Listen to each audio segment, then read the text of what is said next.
আসসালামু আলাইকুম ভিউয়ার্স, যাদের স্বপ্ন বাংলাদেশ সেনাবাহিনী এবং বাংলাদেশ সেনাবাহিনীর একজন গর্বিত সৈনিক হওয়ার। এ পর্যন্ত বাংলাদেশ সেনাবাহিনীতে একটাও মাঠ করেন নাই, এক মাঠে বাজিমাত করতে চাচ্ছেন। তাছাড়াও বাংলাদেশ সেনাবাহিনীর মাঠের সকল কার্যক্রম নিয়ে বিস্তারিত ভিডিওতে থাকছে। সো ভিডিওটি যদি স্কিপ না করে যদি দেখেন তাহলে এক মাঠে আপনি বাজিমাত করতে পারবেন। ভিডিওটি একটু লং হলেও ভিডিওটি আপনাদের জন্য খুবই গুরুত্বপূর্ণ, যারা বিশেষ করে প্রথম মাঠ করতে যাচ্ছেন। সো ভিডিওটি শুরু করা যাক। আপনাদের মাঠের সম্পূর্ণ প্রসেস বোঝানোর জন্য আমি সেনাবাহিনীতে অনলাইনে আবেদন করা থেকে শুরু করে চাকরি হওয়া পর্যন্ত সম্পূর্ণ ভিডিওতে আলোচনা করব। সো বাংলাদেশ সেনাবাহিনী প্রতি বছর তারা তাদের নিয়োগ বিজ্ঞপ্তি প্রকাশ করে, সেই সুবাদে আমি বাংলাদেশ সেনাবাহিনীতে অনলাইনে আবেদন করলাম। আবেদন করার কয়েক সপ্তাহের মধ্যে আমার মেসেজ আসলো ফোনে। যখন আমার মেসেজ আসে তখন 12টার সময়, রাত 12টার সময়, তারপর ধারাবাহিকভাবে 8টার সময় এবং 12টার সময় কয়েকবার মেসেজ আসছিল, যেন আমি বুঝতে পারি। এই জিনিসটা আমার বাংলাদেশ সেনাবাহিনীর ভালো লেগেছে, যেহেতু মেসেজ অনেক সময় মিস্টেক হয়ে যায়, কিন্তু তারা বারবার রিপ্লাই করে আমাদেরকে সতর্ক করেছিল যেন আমরা মেসেজটা দ্রুত পেয়ে থাকি। সো মেসেজ আসার পর আমার যা করণীয় ছিল, আমি প্রথমত বাংলাদেশ সেনাবাহিনীর মাঠ করব, তাই তো সব ধরনের কাগজপাতি রেডি করছিলাম। যেমন যে সকল কাগজপাতি রেডি করেছিলাম সেগুলো হচ্ছে, আমার প্রথমত এনআইডি কার্ড ছিল না, এনআইডি কার্ড নেই। আর মেসেজে উল্লেখ করা ছিল যে এসএসসি পাশের মূল মার্কশিট লাগবে, আর যদি সার্টিফিকেট থাকে তাহলে আরও ভালো। দুইটার মধ্যে একটা নিয়ে যেতে বলছে। সো আমি প্রথমত কাজ করেছিলাম যে মেসেজটা দিছে ওটার একটা স্ক্রিনশট নিয়ে সেটা প্রিন্ট আউট করেছিলাম। প্রিন্ট আউট করে সেখানে এই মেসেজটা আপনার যখন মাঠের জন্য ঢুকবেন ক্যান্টনমেন্টে, এমপি গেটে কিন্তু আপনাকে আটকাবে, ওখানে দেখতে চাইবে যে মেসেজটা আসছে কি না আসছে। আর অবশ্যই যে আপনি অনলাইনে যে আবেদন করেছিলেন বাংলাদেশ সেনাবাহিনীতে, সেখানে প্রিন্টকৃত একটা অ্যাডমিট কার্ড ডাউনলোড করতে হয়, ওই ডাউনলোড কপিটা নিয়ে যাইতে হবে, রঙিন প্রিন্ট আউট কপি নিয়ে যাইতে হবে, ঠিক আছে। সো এক হচ্ছে যে মেসেজ আসছিলো সেটার প্রিন্ট আউট কপি, তারপর অ্যাডমিট কার্ড, তারপর যে এসএসসি সার্টিফিকেট যদি থাকে সার্টিফিকেট নিয়ে যাবেন, নাহলে মার্কশিট নিয়ে যাবেন। তারপর আপনার কাজ হচ্ছে ছবি, আপনার চুল ছোটো করে একটা ফর্মাল ড্রেসে একটা 4 কপি নিয়ে যাবেন ছবি। সেখানে আপনার যখন মাঠের কার্যক্রমের সময় ছবি লাগবে, ঠিক আছে। আর আপনার অবশ্যই জন্ম নিবন্ধন নিয়ে যাবেন, যদি এনআইডি কার্ড থাকে এনআইডি কার্ড নিয়ে যেতে পারবেন। সো আমি মাঠের জন্য অনেক এক্সাইটেড ছিলাম, সেহেতু আমি বিভিন্ন ধরনের পুশ আপ, তারপর সেট আপ, দেন আরও অনেক কিছু ব্যায়াম করা শুরু করলাম, যেহেতু ওখানে এগুলো লাগবে, সেহেতু আমি বিভিন্ন ধরনের প্র্যাকটিস করা শুরু করলাম। যাই হোক, বাংলাদেশ সেনাবাহিনীর মাঠে মূল যে দিকটা আকর্ষণীয় যেটা বলতে চাই সেটা হচ্ছে শারীরিক ফিটনেস থাকতে হবে। তারপর যদি আপনার শারীরিক ফিটনেস ভালো থাকে তাহলে আপনার লিখিত, তারপর ভাইবা, তারপর চাকরি কনফার্ম। সেহেতু এই শহরতে আমি বিভিন্ন ধরনের ফলমূল দেন পুষ্টিকর জাতীয় খাবার শুরু করলাম, সেহেতু আমার শরীরে যথেষ্ট পরিমাণ শক্তি ছিল।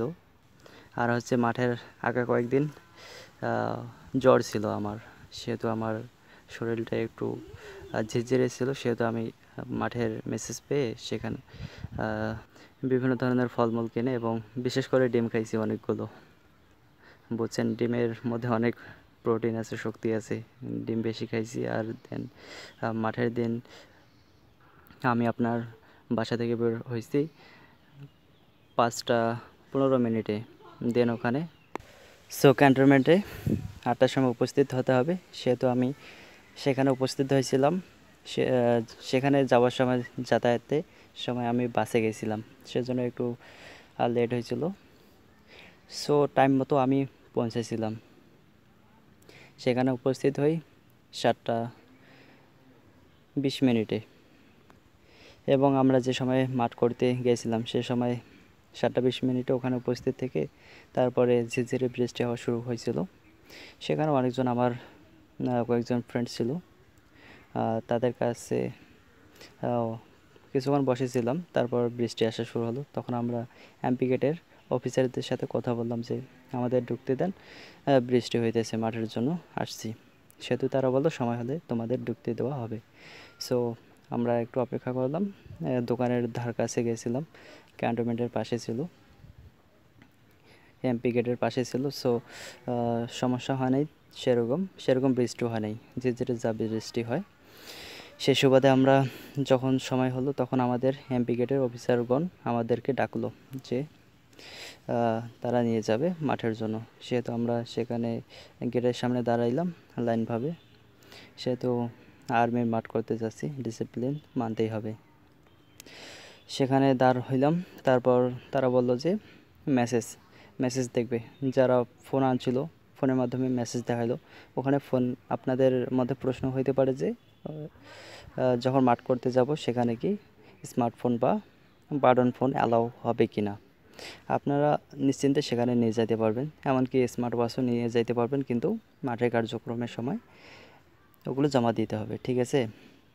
সেহেতু আরেকজনে স্মার্টফোন নিয়ে গেছিলো, আরও অনেকজনে বাটন ফোন নিয়ে গেছিলো। সেহেতু যখন আপনারা স্মার্টফোন নিয়ে যাবেন এমন কিছু থাকা যাবে না যেখানে মাঠের আপনার সিলেক্টেড হয়ে যাওয়ার পর ফোনে কিছু যদি তারা পায় অনৈতিক কিছু, তাহলে আপনার আর চাকরি হবে না।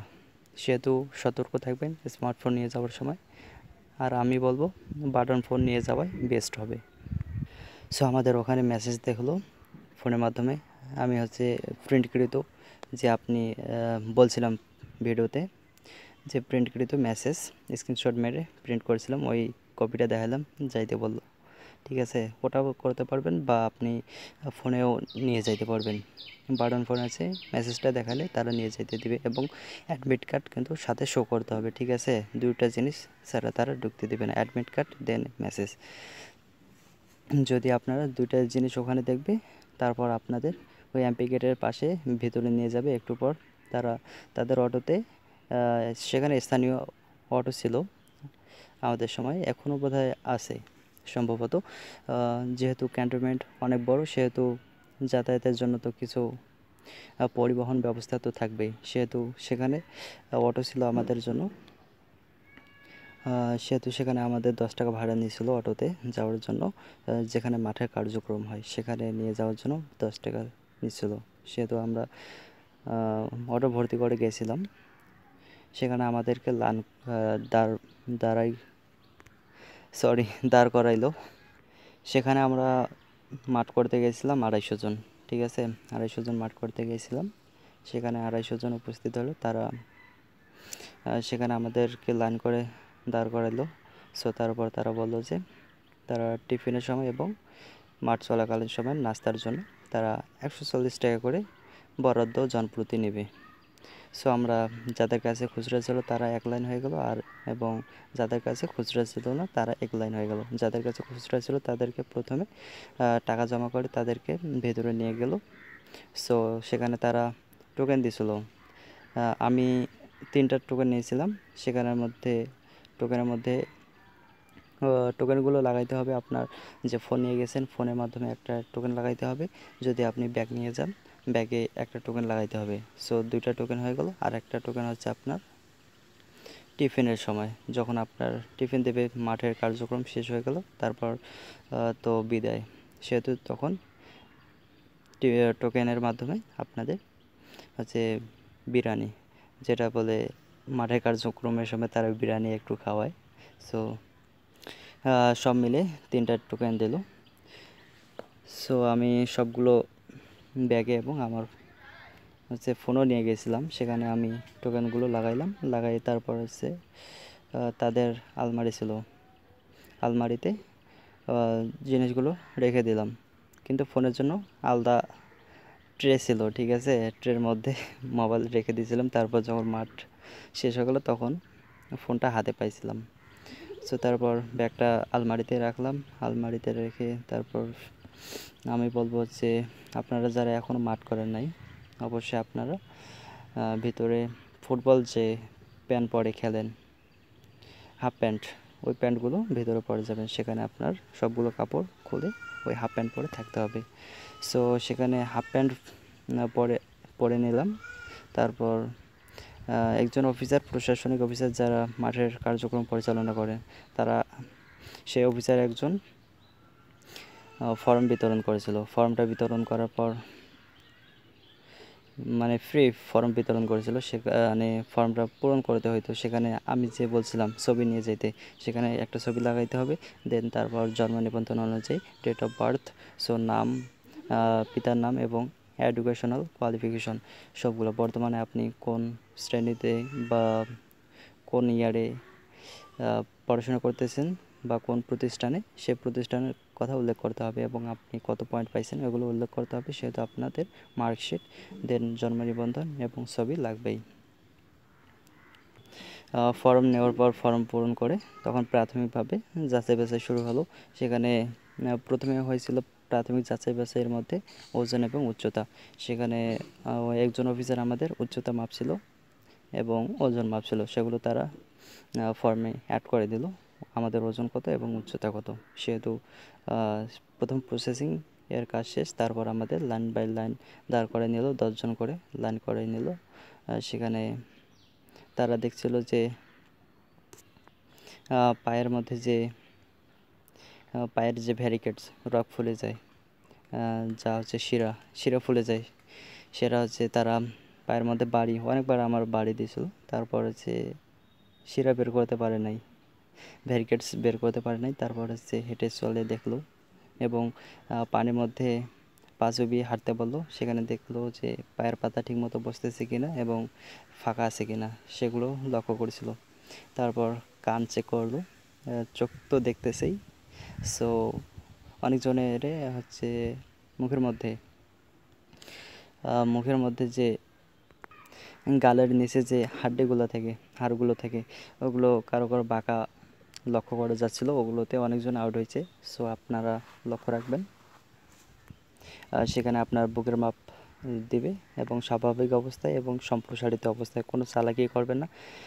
স্বাভাবিক অবস্থায় একটু আছে বডিটা একটু লুজ, একটু আছে ছেড়ে দিবেন স্বাভাবিক অবস্থায়। তারপর যখন প্রসারিত অবস্থায় বলবে তখন একটু বড় করে শ্বাস নেবেন, না হলে এখানেও অনেকজন আউট হয়ে যায়, বুঝছেন?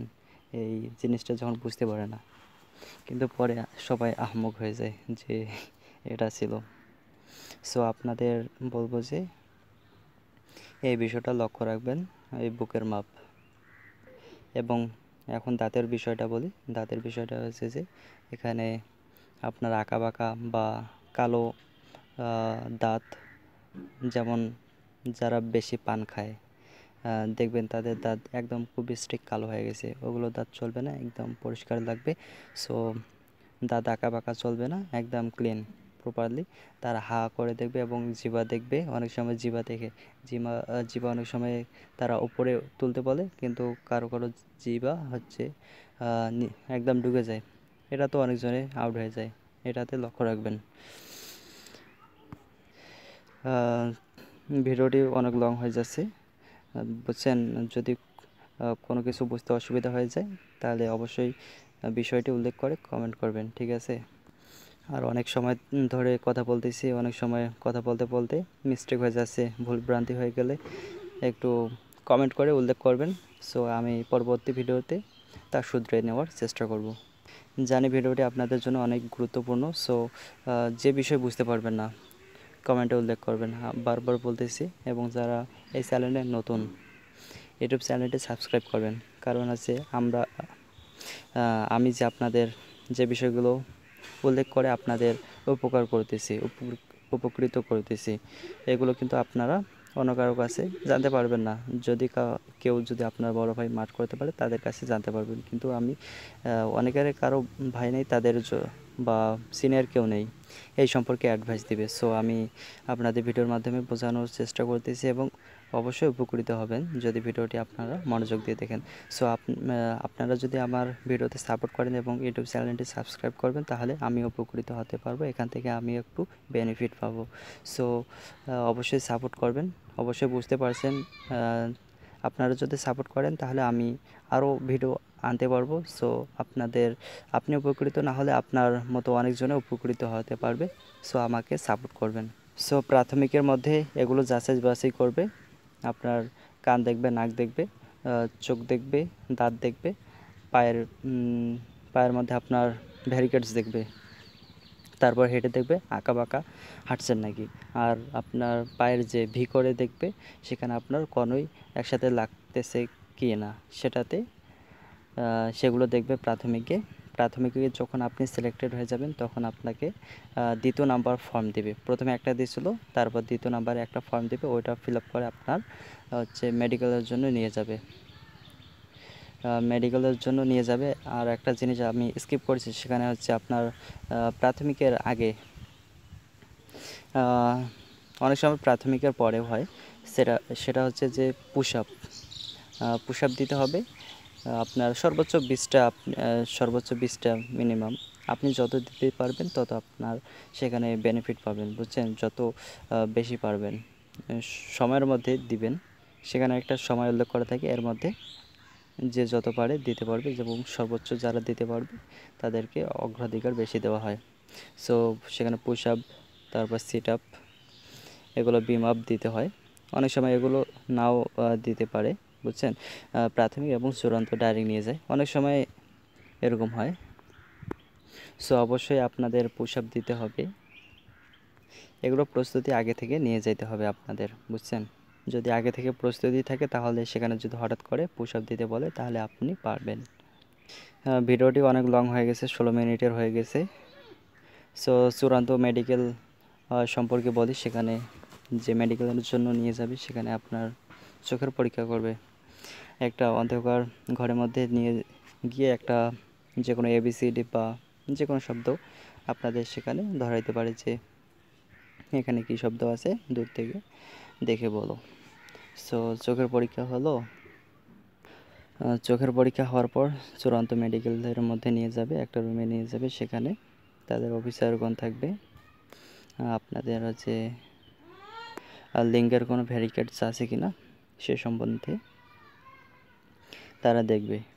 যদি আপনার কোনো যদি লিঙ্গের ভ্যারিকেটস থাকে তাহলে সেখানে আউট করে দেবে। যেমন হচ্ছে আপনার লিঙ্গে হচ্ছে সোজা থাকতে হবে, আঁকাবাঁকা হলে হবে না, দেন দুটো বিসি থাকতে হবে। সো অবশ্যই তো বুঝতে পারছেন। আর আপনার মাস্টারপিস যেগুলো দেখবে হচ্ছে আপনার পাইলস আছে কিনা, পাইলস যদি ধরা পড়ে তাহলে আপনাকে সেখান থেকে আউট করে দিবে। যদি আপনি চূড়ান্ত মেডিকেলে ফিট থাকেন, এই সম্বন্ধে ভিডিও আপলোড করা হবে এবং পায়ের ভ্যারিকেটস নিয়ে ভিডিও আপলোড করা আছে। সো ভিডিওগুলো দেখতে পারেন। যখন আপনি চূড়ান্ত মেডিকেলে সিলেক্টেড হয়ে গেলেন এবং তারপর আপনার আপনি যে ফোন নিয়ে গেছেন ওই ফোনটা একটু তদন্ত করতে পারে তারা, বিশেষ করে ক্রোম ব্রাউজারে হিস্টোরিগুলো ডিলিট করে দিবেন। সেখানে আমরা বিভিন্ন ধরনের অনৈতিক জিনিস সার্চ করে থাকি, সো সেখানে অনেকজনে ফেঁসে যায়, ঠিক আছে? সেগুলো সম্পর্কে অ্যালার্ট থাকবেন।